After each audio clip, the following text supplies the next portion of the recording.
How to get the Dragonfly Pet and grow a garden on Roblox. Hey there, welcome back to our channel. So in order to get the Dragonfly Pet, you either can hatch garden eggs or trade it with other players. So first, let's talk about hatching.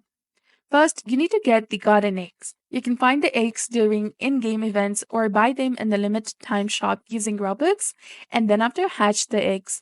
Hatching a garden egg gives you the chance to get a dragonfly.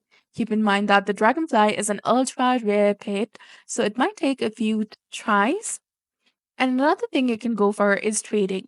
So use community platforms, look for the Roblox trading groups and forums to find players who want to trade their dragonfly. And you can also go for a trade in game. Talk to other players in the game and try to make a trade. When you trade, offer pets or items that are worth about the same as the dragonfly to make the trade more likely to happen.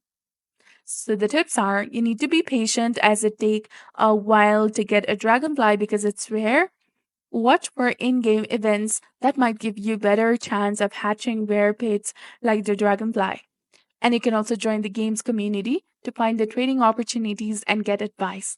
So that's all there is to it. I hope you found this video helpful. If you did, please like, share, and subscribe. Thanks for watching.